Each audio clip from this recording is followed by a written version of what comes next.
Sérgio, pode fazer a próxima pergunta. Eu acho que essa entrevista está bastante interessante, mas nós não podíamos deixar de falar da pandemia.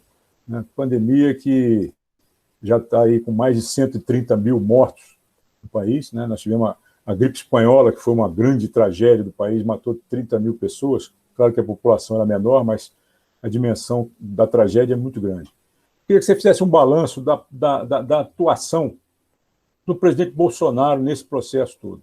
Quer dizer, você teve um papel importante no Congresso, o Congresso agiu, os governadores agiram de forma muito firme no combate à pandemia, mas tivemos a atuação do presidente que, recentemente, inclusive, começou a atacar até as vacinas. Né? Com essa frase aí de que não se pode obrigar a tomar vacina, ele está, inclusive, atrapalhando não só a pandemia do coronavírus, mas, inclusive, outras doenças, como sarampo, como poliomielite, está interferindo, inclusive, nessas campanhas. Tivemos um resultado abaixo das metas aí de vacinação, pela primeira vez, inclusive, com volta de doenças já abolidas. Você vai enfrentar a questão da saúde numa situação em que as exigências vão ser maiores. Quer dizer, os médicos, os profissionais de saúde, eu vi que você colocou uma profissional de saúde na sua chapa da prefeitura, já apontando aí uma perspectiva de prioridade. Então, eu queria que você fizesse esse balanço aí da atuação do presidente e quais são as suas propostas para enfrentamento. Estamos saindo da pandemia, está parecendo que estamos saindo, mas as exigências vão ser maiores aí, né? Os profissionais de saúde vão exigir mais do prefeito, do governador, do poder público, né? Maiores investimentos. Você está com um orçamento, você vai pegar um orçamento aí de 8 a 10 bilhões de reais, mas eu acho que as exigências vão ser maiores. Como é que você pretende enfrentar isso?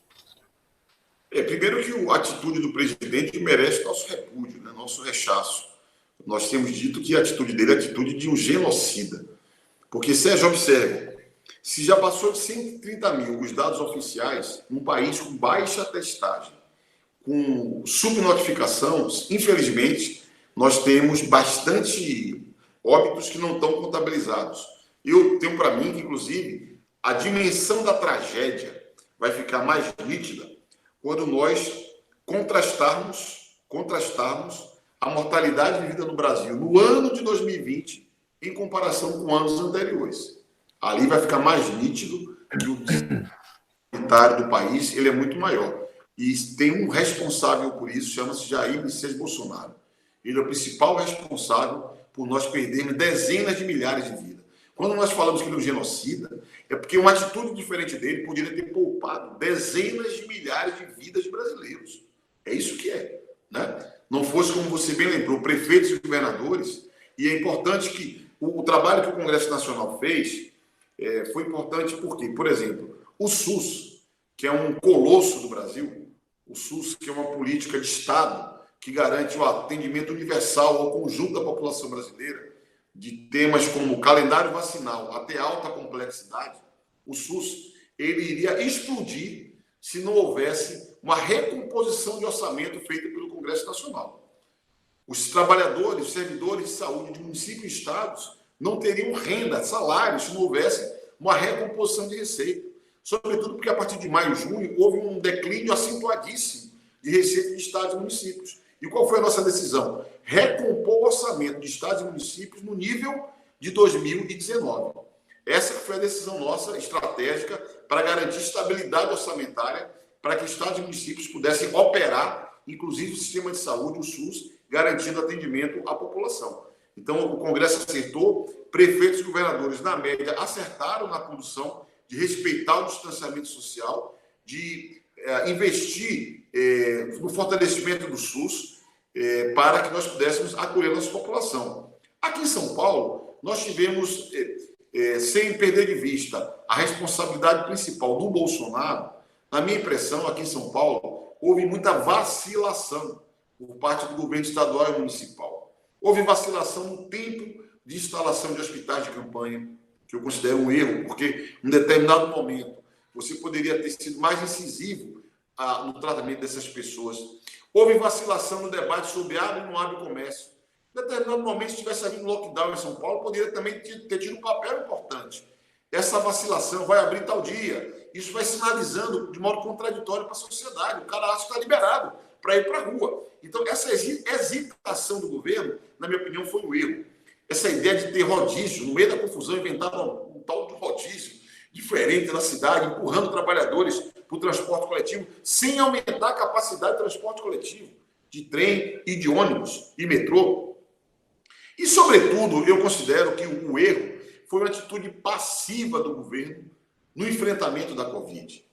Era necessário ter uma busca ativa, o governo deveria ter tomado a iniciativa, identificou foco de contaminação, tinha que correr ali, restringir ali a circulação, você tinha que ter mais atividade e menos passividade por parte do poder público local. Eu insisto, eu não tenho dúvida que tem um grande responsável pela tragédia brasileira, que é Jair Bolsonaro. Mas o governo do Estado e a Prefeitura de São Paulo poderiam ser mais ativos nas iniciativas, sobretudo no enfrentamento do vírus, com busca ativa, circunscrevendo, limitando a sua circulação e adotando medidas mais eficientes e no tempo adequado, que poderia também ser funcional para preservar vidas em nossa cidade. Eu falei para você que o desafio central é o emprego, porque, na minha percepção, a economia já vem se arrastando um tempo e o efeito colateral da Covid no plano econômico vai ser um desastre na redução de emprego, no trabalho, quando muito precário, informal, e aqui exige ter um plano emergencial. Mas eu não tenho a menor dúvida que a segunda tarefa central vai ser cuidar da saúde. Por quê? E por isso também, como você bem captou, Sérgio, a indicação de uma profissional de saúde, Andréa Barcelos, é enfermeira. Primeiro dizer que é uma menina simples, nascida na Coab Juscelino, em Guaianazes, trabalhadora, filho de trabalhadores, era bancária, foi dirigente dos sindicatos bancários, dos principais sindicatos de trabalhadores da cidade de São Paulo. Enquanto líder sindical, continuou estudando, se formou em enfermagem. Há 11 anos trabalha no Hospital da Moca, Hospital Municipal da Moca, uma das principais referências, inclusive, de combate à Covid. A nossa candidata a vice-prefeita esteve na linha de frente do combate à Covid na cidade de São Paulo. E ela vai incorporar essa experiência no nosso plano de governo, no nosso plano de gestão e no trabalho que faremos à frente da prefeitura.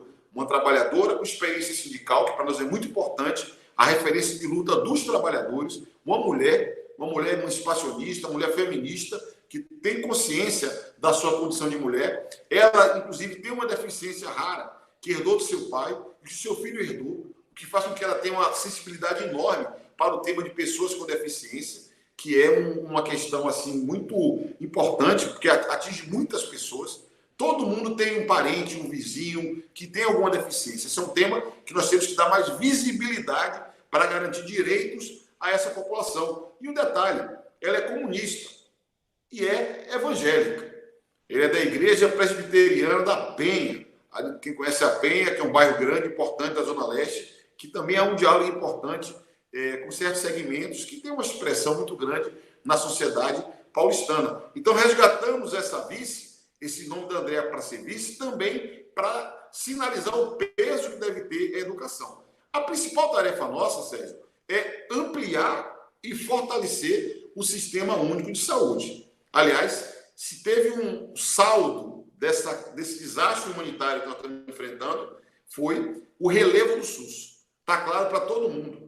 Todo mundo percebe que, se não houvesse o Sistema Único de Saúde no Brasil, nós estaríamos no sal. Nós estaríamos numa situação muitas vezes mais difícil.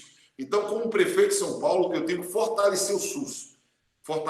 Dar mais capacidade de operação ao SUS. Nós temos, você sabe, um passivo de cirurgias eletivas absurdo, porque foi tudo suspenso na cidade para cuidar da Covid. Nós temos um passivo, eu vi uma pesquisa ontem, a expectativa da população com relação ao exame, a fila é brutal. Já é difícil o exame de imagem em São Paulo, exames mais complexos. Então, nós vamos ter que fazer, com os recursos disponíveis, um investimento dirigido, concentrado, para fortalecer o Sistema Único de Saúde, para poder superar esse passivo de cirurgias eletivas, superar esse passivo de exames, enfrentar, que vai ser uma campanha importante, porque no ano que vem, se Deus quiser, nós vamos ter a vacina. Só que tem um movimento anti-vacina, liderado pelo presidente da República, pelo genocida presidente da República. Então, a prefeitura também tem que ter uma atitude afirmativa para garantir a cobertura vacinal para toda a população, para a Covid e para outras doenças, porque o vírus da influenza continua circulando, o vírus do sarampo continua circulando. Então, isso tudo tem que ser enfrentado em conjunto, a partir da alavanca SUS, que deve ser a prioridade, o seu fortalecimento. Orlando, os problemas do transporte público de São Paulo, muita gente já conhece, né? Os trabalhadores passando muitas horas dentro do transporte público para chegar até o seu trabalho, o preço para poder usar o transporte público é muito alto, então muita gente que está desempregada, às vezes não consegue nem procurar emprego pela falta de acesso, e ao mesmo tempo existe uma ferramenta que os paulistanos usam, que é o metrô, que está sob a responsabilidade do governo do estado, mas os principais interessados são aqueles que moram e trabalham na cidade de São Paulo. Como é que você acha que o prefeito pode atuar para melhorar e ampliar o metrô? E também quais as outras propostas que você tem feito para melhorar o transporte público de São Paulo? Então, primeiro que o problema do transporte público em São Paulo, na minha percepção, é inescapável que você enfrente o problema do transporte de alta capacidade. Uma cidade que tem 12 milhões de habitantes, uma região metropolitana que é integrada, que nós falamos mais de 20 milhões de habitantes, é transporte de alta capacidade. Você não vai resolver com bicicleta, você não vai resolver com carro pura e simplesmente. Você tem que ter trem e metrô, transporte de alta capacidade. Evidentemente, você tem que ter a bicicleta, tem que ter o lugar para o veículo, tem que ter o corredor de ônibus, mas esse problema da alta capacidade é o principal. E se a gente consegue observar, São Paulo é a cidade do México, que é o exemplo melhor que pode ser feito. Porque são duas cidades que começaram praticamente ao mesmo tempo a expansão do transporte de alta capacidade. A cidade do México tem 3 vezes mais que a cidade de São Paulo. Entendeu? Os tucanos fizeram investimento em transporte de alta capacidade de metrô a passos de cágado.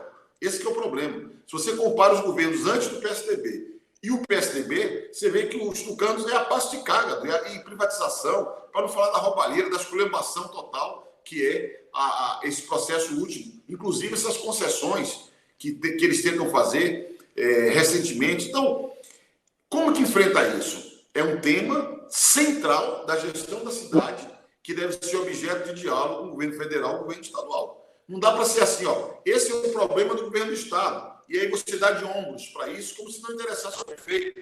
Interessa ao prefeito. Quando a gente falou de obras públicas, de captação de recursos internacionais, poderia se ter como referência, inclusive, captação de recursos internacionais para fazer investimentos em infraestrutura urbana, que digo, em infraestrutura como é o transporte de alta capacidade. Então, eu diria que a prefeitura, Pedro, tem que sair da sua zona de conforto e ser parte da construção de uma saída para ampliar a capacidade do transporte público, como é o caso do metrô. Mas, evidentemente, nós temos que aumentar a eficiência dos corredores de ônibus. Eu, sinceramente, quero discutir o subsídio. Não é razoável pagar a tarifa que se paga e a prefeitura enfiar 4 bi todo ano num sistema que custa 9 bi. E o povo ser extorquido, e agora o bilhete único, inclusive, com 1 hora a menos, que cria mais dificuldade para a população. É muito estranho para mim. A gente tem que olhar esses números com cuidado, com vagar, para ver se está tudo direitinho ali. Eu acho que não está. Minha desconfiança é que não está tudo direitinho ali, nesse subsídio de transporte, e nós temos que fazer uma apuração rigorosa, porque nós precisamos ter dinheiro para investir. E para ter dinheiro para investir, tem que cuidar direitinho do dinheiro, não pode ser desviado para o uso inadequado. Essa é a primeira questão. E você tem, é claro, que pensar falei de transporte de alta capacidade, trem, metrô, que exige iniciativa com outros entes da federação, e aquilo que é de potência da prefeitura. Tem que ter corredor? Tem que ter mais corredor? Tem que ter mais terminais do bairro de conexão? Tem que ter. Nós estamos debatendo propor tarifa zero. Um vereador do PCdoB chamado Vital Nolasco, metalúrgico, ele apresentou, quando era vereador, passe livre para desempregado. Aprovou a lei. Até hoje não está valendo. Eu vou fazer um decreto dia 1º de janeiro regulamentando e pondo em vigência passe livre para desempregado. Para o cara poder ir atrás do seu ganha-pão, atrás do seu emprego. E estamos debatendo mecanismos para crescentemente ampliar passe livre na cidade para mais gente, para permitir uma mobilidade mais eficiente. E tem coisas que a gente tem que prestar atenção. Eu vou dar um exemplo concreto para você, e que tem a ver com mobilidade. Grande parte dos trabalhadores se move em direção ao seu emprego, no seu dia a dia, caminhando. Bicicleta todo mundo sabe que muita gente usa, ok, mas muita gente vai caminhando. E até calçada tem que ser um assunto da prefeitura também. E cuidar de calçada também gera emprego, certo? Gera emprego para muita gente. Com os milhares de quilômetros de calçada que a cidade tem, isso respeita cadeirante, respeita pessoa com deficiência, garante segurança para os pedestres, porque também a violência no trânsito sobre pedestres é um tema importante para a cidade e gera emprego. Você pode fazer calçadas permeáveis e gerar emprego. Então, tem que tudo ser feito na ótica da eficiência no dinheiro público, na ótica de melhorar o serviço, inclusive de mobilidade, e de gerar emprego. Essa perspectiva vai atravessar o nosso mandato. As próximas perguntas vão ficar com o Sérgio Cruz. Eu acho que nós já estamos chegando aí na parte final da entrevista. Eu teria outros assuntos, habitação, saneamento básico, mas eu acho que eu vou caminhar aqui para um desfecho. Eu queria que você comentasse essa discussão que houve ontem aí sobre o Renda Brasil, né, a bateção de cabeça, que aponta no sentido de que realmente o governo Bolsonaro vai reduzir, está querendo reduzir a ajuda emergencial e, na verdade, vai extinguir, acabou extinguindo ontem qualquer continuidade de programa de renda. Como é que você está vendo esse desfecho aí, essa disputa interna aí no governo Bolsonaro, que mostra desconhecimento, mostra dissintonia com a realidade, com a necessidade do país? Quer dizer, o que vai trazer de consequências aí o fim da ajuda emergencial numa crise tão profunda como essa que o país está vivendo? Sérgio, eu, inúmeras vezes no Congresso Nacional, quando me pronunciava, sempre dizia que Bolsonaro não gosta de povo. Bolsonaro não gosta do nosso povo, não gosta do povo trabalhador. E o seu governo é um governo antipovo. É um governo que a orientação econômica serve aos bancos, serve aos rentistas e não serve a uma estratégia nacional de desenvolvimento ancorado no mercado interno brasileiro, ancorado na elevação da renda dos trabalhadores, ancorado na população brasileira, que é um fator, deve ser um fator do nosso desenvolvimento, como é na China. A China, a turma fala muito da exportação, a China exporta, é verdade, a China exporta muito, mas a China também ancora grande parte da sua estratégia de desenvolvimento no seu mercado interno, que é um grande mercado, como o Brasil também tem um grande mercado, e que podia ter mais capacidade de consumo, inclusive. É evidente que já está claro que a experiência do governo do PT, que ancorou o crescimento econômico exclusivamente no consumo, a meu ver, já está claro que isso é insuficiente para você ter um desenvolvimento de longo prazo.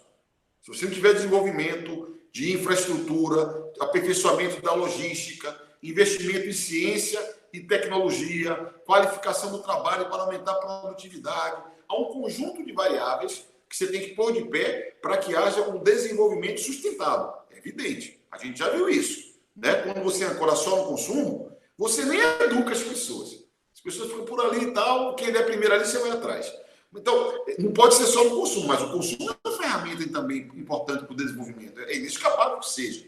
E o Bolsonaro sequer tem essa dimensão. Então, o Bolsonaro é o presidente que está diminuindo o salário mínimo. O Bolsonaro é o presidente que está privatizando empresas estratégicas, que está renunciando a empresas nacionais como a Embraer, que também gera mais desemprego e desmonte da engenharia nacional. Então, em toda a linha, o Bolsonaro é um presidente antipovo e antidesenvolvimento. E a orientação econômica da equipe dele é uma orientação ultraliberal. Eu sempre disse a muitos jornalistas que me perguntavam assim, mas como é que é? Vocês não são a favor do auxílio emergencial, de prorrogar? Falei, claro. É claro, diante de uma tragédia dessa, nós queremos que o nosso povo tenha alguma renda para poder sobreviver. Aí me perguntavam recentemente, mas e para o futuro? Vocês também são a favor? Eu falei, sou a favor. Uma renda mínima para garantir a dignidade àquelas pessoas mais despossuídas. E vamos combinar, renda mínima não tem nada de revolucionário. Renda mínima é proposta liberal, está na pauta liberal desde os anos 30. Não é proposta de comunista, de socialista, que vai transformar, não é nada disso. É uma proposta de economia capitalista, de corte liberal, certo? Que num país pobre como o Brasil cabe, porque é tanta pobreza, você tem que ajudar as pessoas a sobreviver. Então, que é para também não ficar parecendo que nós vamos realizar o nosso projeto com o programa de renda mínima, não é isso. Agora, uma renda mínima cidadã ajuda a dar dignidade às pessoas. Por isso que nós somos a favor. E eu dizia para eles, para os jornalistas, eu sou a favor de instituir uma renda mínima permanente, cidadã, pela dignidade do nosso povo. Agora, anota aí, eu duvido que Bolsonaro faça. Ele dizia, claro que vai fazer, mas não faz. Ele dizia, vai fazer que é por causa do objetivo eleitoral dele, é isso que aumentou a popularidade dele, etc. Eu respondia, meu irmão, é o seguinte, na aula, na faculdade que Paulo Guedes estudou economia, não existe a aula gasto público. Ele é de Chicago. Os Chicago Boys não estudam gasto público. Os Chicago Boys não estudam Estado, induzimento e desenvolvimento pelo Estado, políticas públicas para desenvolvimento humano. Essa conversa não existe na cabeça daquele malandro de Chicago. E o Paulo Guedes vem de lá. Então, ele nem sabe como é que organiza o jogo. Por isso que ele não admite. Porque é antipovo e porque não faz ideia. Na verdade, o governo é completamente tonto no que diz respeito à orientação econômica. E esse bate-cabeça é porque você tem ali alguns militares que têm alguma dimensão do que é o Brasil, alguns militares que sabem a importância que tem investimento em infraestrutura para que nós possamos reconstruir a economia nacional, só que eles vão entrar em choque com essa visão fiscalista, ultraliberal, e vai ter choque e vai desorganizar e não vai acontecer nada. Então, meu palpite é que o governo não iria fazer nada. Hoje eu vou até procurar esse jornalista e falar, o que é que eu disse para vocês? Não é que eu sou gênio, não sou mandinar. É só você olhar e ver. Na cabeça desses caras, não cabe povo. No país deles, não tem povo. Então, eles estão um pouco se lixando se a situação está de dificuldade para a nossa gente. Mas eu acredito que nós temos que lutar para instituir uma renda permanente, porque é necessário nessa fase. E a luta pela renda permanente ela tem que ser feita ao lado da luta por estruturar uma estratégia nacional de desenvolvimento. Que essa gente que recebe Bolsa Família, que recebe auxílio emergencial, o que elas querem mesmo é emprego. O que elas querem mesmo é oportunidade, é uma chance de tocar a vida dela. Eu, quando fui no meu primeiro emprego, para ser office boy no escritório de contabilidade, eu lembro até hoje que eu levei numa sacolinha, Sérgio, uma marmita, aquelas marmitas de alumínio, eu peguei uma sacolinha transparente, que era para todo mundo ver que eu estava indo com a minha marmita, que eu estava indo para o trabalho, porque aquilo dava orgulho para a minha família. Levar a marmitinha para o serviço para mostrar que eu era um trabalhador.